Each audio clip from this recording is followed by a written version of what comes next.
des fois, je me pose des questions parce que c'est vrai qu'il y a des stratégies où il y a énormément de TVL, donc c'est pas dramatique. Mais par 3 fois, j'ai partagé des stratégies et soit c'est le hasard, soit après je me retrouve, pardonnez-moi l'expression.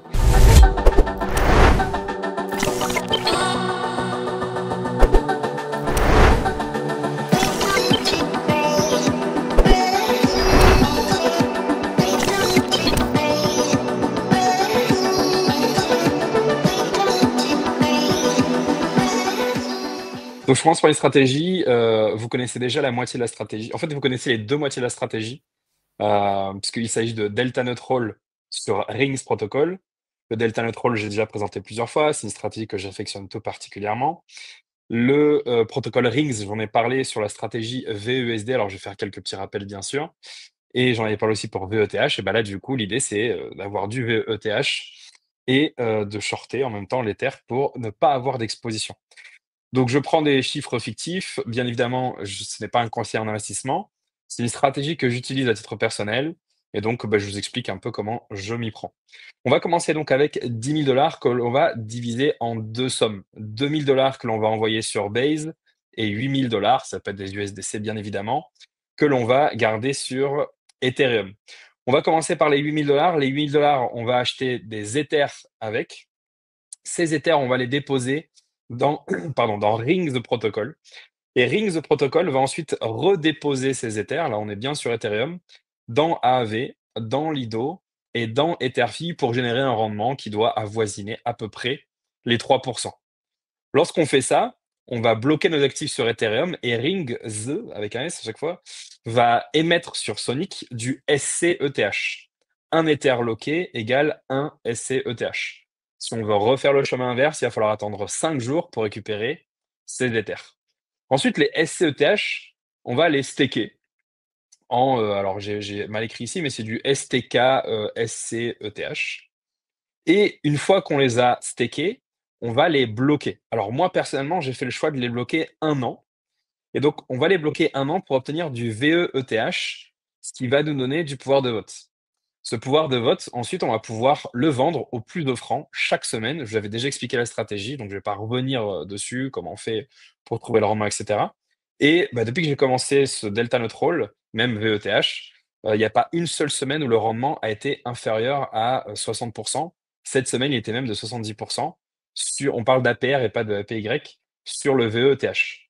Le risque, bien évidemment, c'est que bah, à un moment donné, le rendement se casse la gueule et bah, on est bloqué pendant 1 an. Alors, l'idée, c'est que si on se maintient à 70% de rendement sur 1 mois, 2 mois, 3 mois, puis qu'ensuite, chaque semaine qui passe, bien sûr, on perd en pouvoir de vote. Mais ça, on peut voir comment, je vais vous expliquer comment y remédier. J'ai fait des petits calculs et finalement, même si à un moment donné, on chute à 5, 10 ou 15% de rendement après plusieurs mois, ça reste largement supérieur au rendement que l'on peut obtenir sur d'autres stratégies Ether.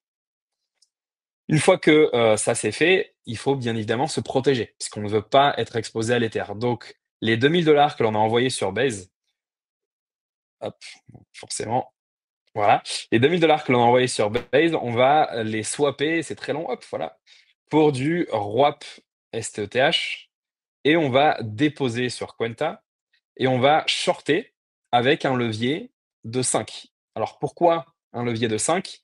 On a déposé 2 000. Et en tout, on a acheté pour 10 000 d'Ether. Donc il faut que l'on neutralise 10 000. 2 fois 5, 10 000. Bien évidemment, plus on utilise de levier et plus on a un risque de liquidation. Moi, c'est ce que je fais. J'utilise un levier de 5, ce qui fait que si le prix de l'Ether USD monte de 30%, 33%, je serai liquidé. Bon, 33% au vu du marché actuel, je pense qu'on est tranquille pendant très longtemps. Surtout si vous avez commencé à shorter l'Ether il y a longtemps. Alors là, vous avez une marge de manœuvre absolument royale. Ce qu'il y a de bien, c'est que quand on short l'Ether USD, la majeure partie du temps, on est aussi payé entre 5 et 15%. Je crois qu'en ce moment, si on va sur Quenta, on est payé 10%. 10% du levier. C'est-à-dire là, on gagne 10% sur 10 000 et en plus de ça, on gagne 70% sur les 8 000 Donc en termes de rendement, on est pas mal pour une stratégie Ether. Pour ceux qui veulent pas aller sur Quenta, DYDX c'est aussi une bonne alternative, mais le rendement sur le short paye beaucoup moins. Alors maintenant, chaque semaine, on va perdre en pouvoir de. Alors, il faut que je retrouve ma fiche. Voilà.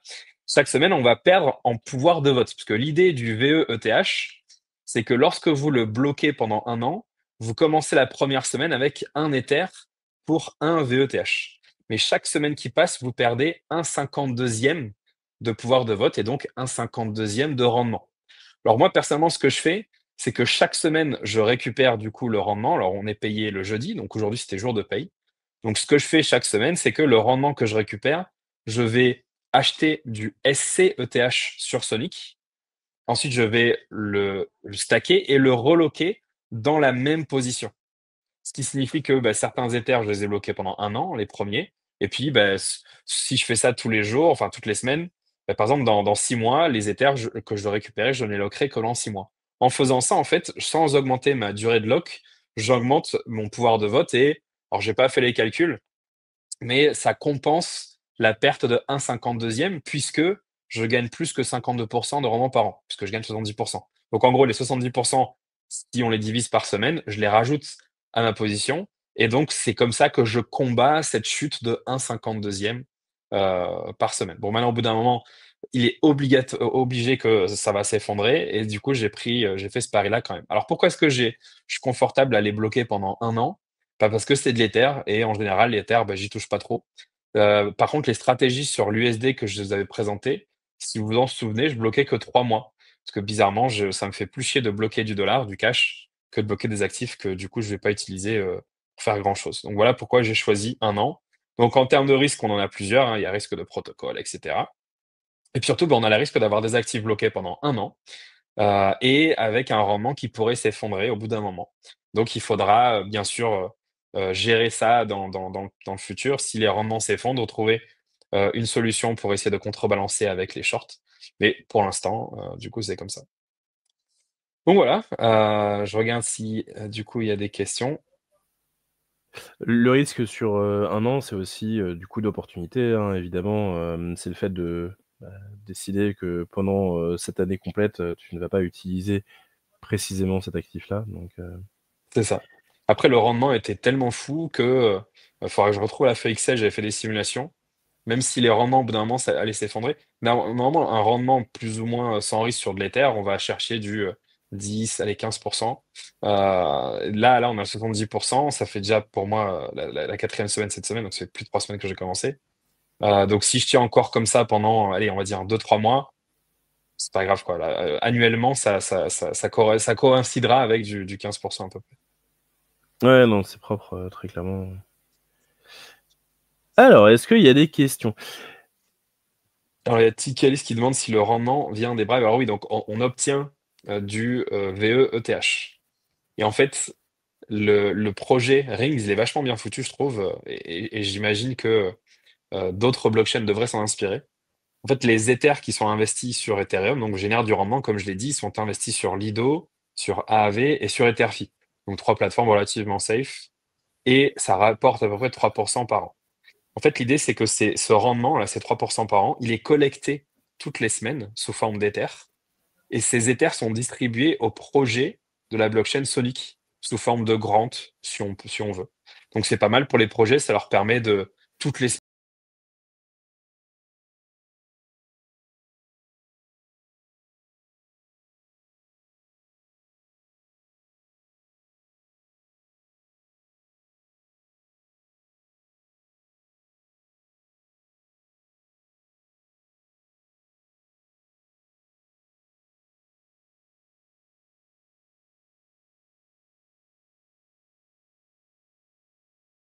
donc ils vont nous donner, 100 et grâce à notre vote, ils vont pouvoir récupérer, je sais pas, 150, 200.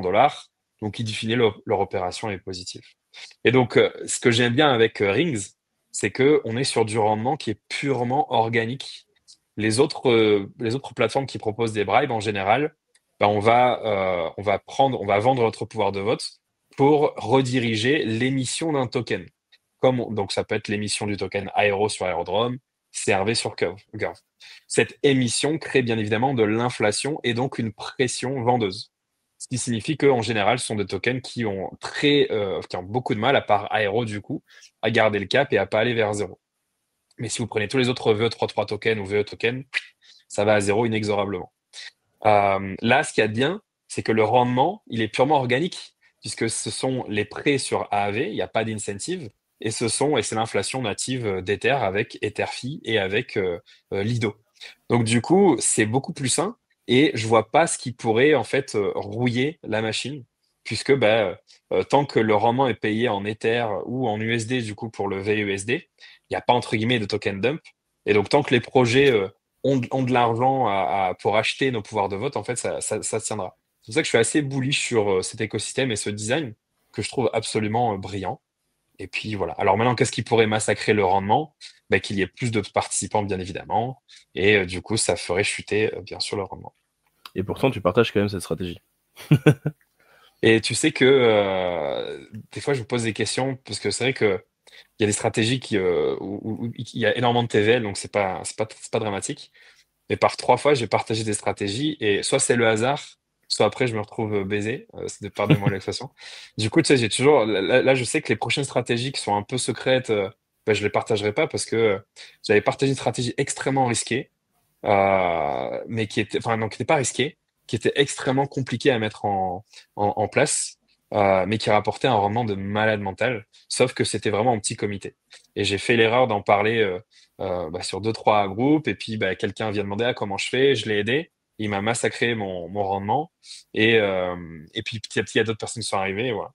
Et 2 autres fois sur mon Delta Note Roll sur Usual. Alors ça, pareil, c'est soit le hasard, soit pas. Mais je suis parti, j'ai trouvé des plateformes où les funding fees étaient très très bas.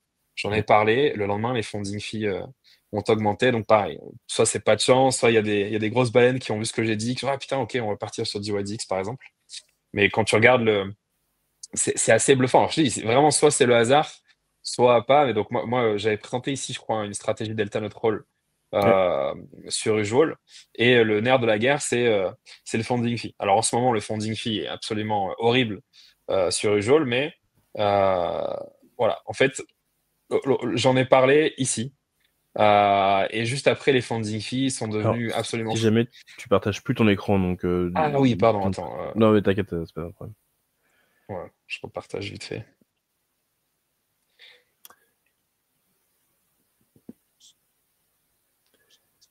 Hop.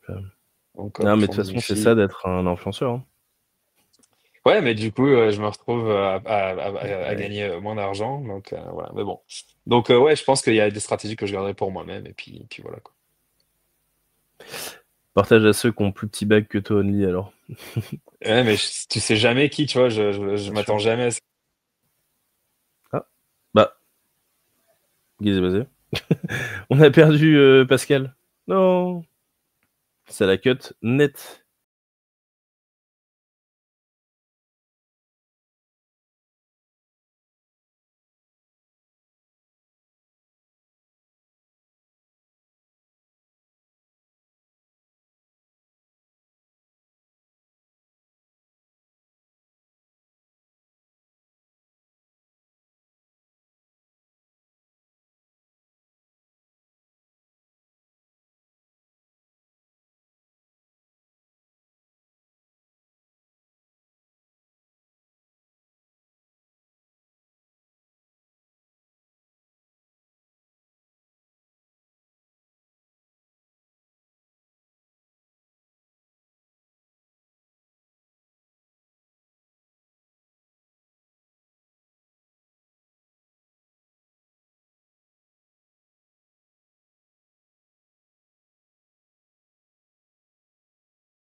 Sorti le truc. Avant qu'il sorte, il me l'a envoyé en disant, ah, tiens, qu'est-ce que t'en penses et tout. Et genre, ah, putain, c'est génial. Et du coup, dès que c'est parti live, je l'ai fait. Après, je suis dans deux, trois groupes Telegram. Après, des fois, j'ai des projets qui me contactent pour, tu sais, des fois, ça, c'est la triste réalité, hein, mais c'est comme ça. Tu as des projets, en fait, qui veulent se lancer, sauf qu'ils veulent pas se lancer avec zéro TVL. Et donc, en fait, ils vont parler avec des gens qui font de la DeFi, qui ont un peu d'argent, et qui vont dire, tiens, si tu mets 50 ou 100K, tu les bloques pendant un mois, pardon, ou deux, pour seeder la TVL.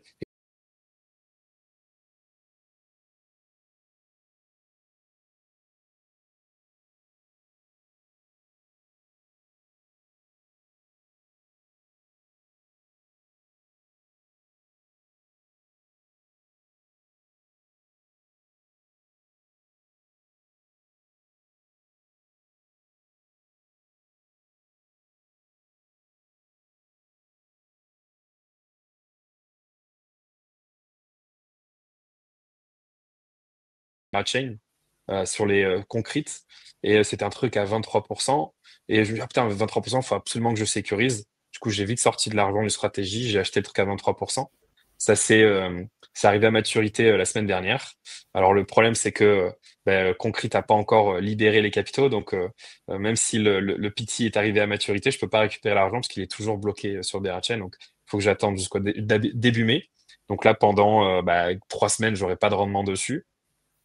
Puis voilà, donc ce que je fais, ouais, c'est aller très souvent sur Pendle, Spectra, voir ce qui est nouveau, faire ces petites recherches, et puis c'est tout.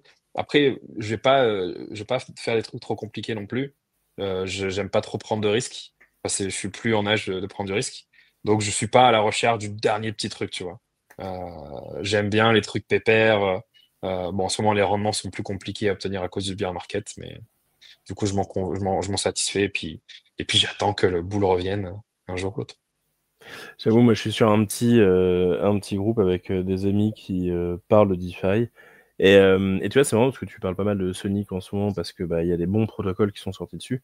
Au démarrage de Sonic, ils sont tous fait rug. J'ai tous mes copains qui ont essayé de faire du dépôt de liquidité ou quoi pour essayer de se faire un petit peu de capital.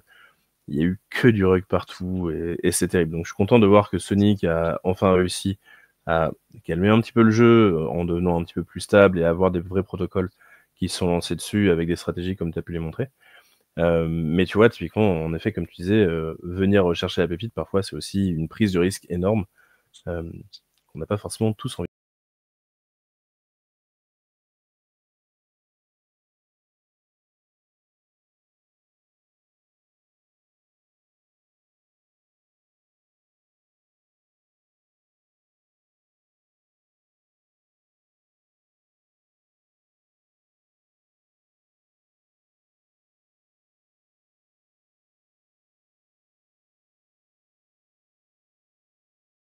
Papillonnage, c'est comme en trading ou en investissement. En général, il faut garder le cap et pas trop succomber au chant des sirènes. Et moi, c'est ce que je fais. Le plus gros de mon capital, c'est sur les stratégies qui sont cool. Moi, j'adore Pendle parce que t'as rien à faire. T'as juste à prier pour que ce qui est sous Ça tombe Pendle, pas. donc l'actif, voilà, se fasse pas défoncer. Le Delta Neutral, à part le Delta Neutral sur Usual, qui est très très sportif et très compliqué, les autres Delta Neutral que je fais sur Bitcoin et Ether, c'est quand même assez pépère. Et pareil, c'est des stratégies qui demandent pas beaucoup de veille. Et après, si vraiment j'ai sur des petits protocoles tout nouveaux, c'est juste histoire de diversifier ou de tester ou tout d'essayer de toucher un airdrop. Mais je sais que la diversification, enfin, aller chercher le meilleur rendement, la meilleure opportunité, ça peut fonctionner si tu as de la chance, mais pour le plus grand nombre, en général, ça se finit toujours mal. Donc des fois, vaut mieux être content de gagner 10-15% par an tous les ans pendant Ouais. 50 ans plutôt que d'aller chercher le meilleur truc. Et ça, on s'en rend compte, en effet, comme tu le dis, avec un Excel. Je vous invite tous à ouvrir vos Excel et à vous amuser à tester ce que tu dis, mettre 10-15% pendant 50 ans et mettre un 50% sur la première année et ensuite du 0% par la suite. Vous aurez une petite différence quand même entre les deux. C'est ça. Allez, je prends juste les derniers commentaires. Je vois que Virgile, qui est aussi dans le chat, parle des comptes Twitter qui s'appellent machin interne, comme par exemple Silo interne, Pendle interne, où il y a plein de gens qui donnent des techniques de yield, mais bon, en effet, comme il dit, risqué parfois. Les oracles et la pleine lune, Turcou, je suis pas sûr que ça fonctionne si bien que ça.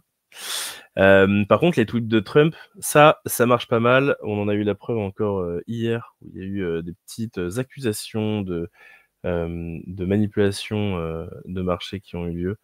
Ça fonctionne pas mal a priori aussi.